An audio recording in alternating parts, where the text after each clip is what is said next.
এই যে এই পাঁপড়গুলো কিন্তু খেতে অনেক ভালো লাগে। সন্ধ্যার সময় ভেজে খাওয়া খুব মজার, তাই না? তাই আজকে একটু পাঁপড় ভেজে নেব আর চা বানাবো, লাল চা বানাবো। এই যে কড়াইয়ে তেল বসাই দিছি, এখন একটু গরম হয়ে আসলে পাঁপড়গুলো দিয়ে দেব। অনেক দিন থেকে পাঁপড় ভেজে খাওয়া ইচ্ছে করছিল, তো দেখি পাঁপড়গুলো ফুলে কিনা। বিসমিল্লাহ দিয়ে দিলাম। আরে মাশাআল্লাহ মাশাআল্লাহ মাশাআল্লাহ, অনেক সুন্দর ফুলেছে মাশাআল্লাহ। হয়ে গেছে সুন্দর করে পাঁপড়গুলো এরকম করে ভেজে নিয়ে এখন তুলে নেব। আমি টুকটাক নাস্তা বানাতে পারি, শুধু বেশি কিছু রান্না করতে পারি না আমার মতো ভালো ভালো রান্না, কিন্তু শেখার চেষ্টা করি। আর কয়েকটা রঙিন পাঁপড় দিয়ে দেব। আসলে এই রঙিন পাঁপড়গুলো কিন্তু খাওয়া উচিত না, কিন্তু দেখলে খেতে ইচ্ছে করে, কি করার।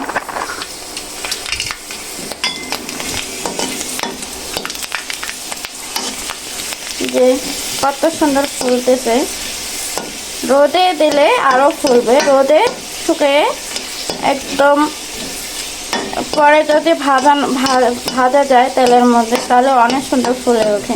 একাই খাবো সেজন্য পাঁপড়গুলো এর উপর করে একটু ভেজে নিলাম সুন্দর করে, এরকম করে পাঁপড়। এখন চা বানাবো। এই তো গরম পানিও হয়ে এসেছে খাওয়ার জন্য। শীতের সময় গরম পানি কিন্তু লাগে, তাই একটু পাতলে করে ইন্ডাকশনে গরম পানি বসাই দিয়েছি।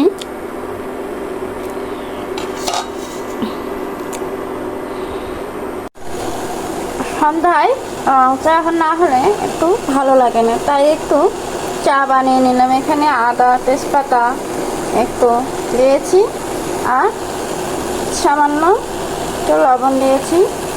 আর এখন একটু চা পাতা দিয়ে দেব।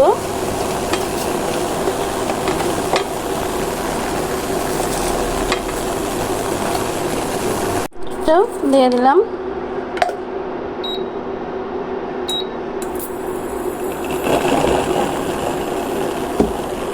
এই তো চা একটু বলক উঠতেছে, দেখুন অনেক সুন্দর লাগতেছে। দেখা যাচ্ছে না। আর একটা কাপে ঢালবো। আমার কাপ পিস দুটোই খুব ভালো লাগে, আমার পছন্দের কাপ পিস খুব ভালো লাগে।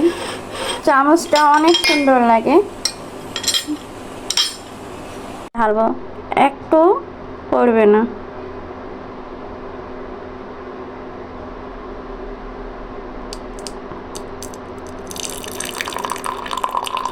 অনেক সুন্দর চাটা হয়েছে, কালারটা লাল লাল হয়েছে।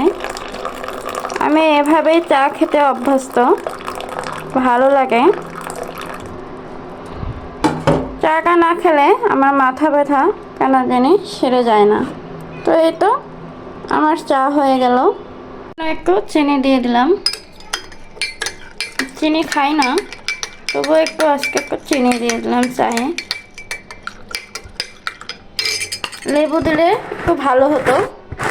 এখন টাটকা লেবু কোথায় পাবো? টাটকা লেবু তো নাই, আর বাসায়ও কেনা নাই। লেবু থাকলে লেবু চা করে খেতে কিন্তু অনেক ভালো লাগে। বসে পড়লাম পাঁপড় ভাজা আর চা নিয়ে। পাঁপড়গুলো দুর্ভাগ্যবশত একটু তেল গরম হয়ে গেছিলো, বুঝতে পারিনি, একটু পুড়ে গিয়েছে, কিছু মনে করবেন না।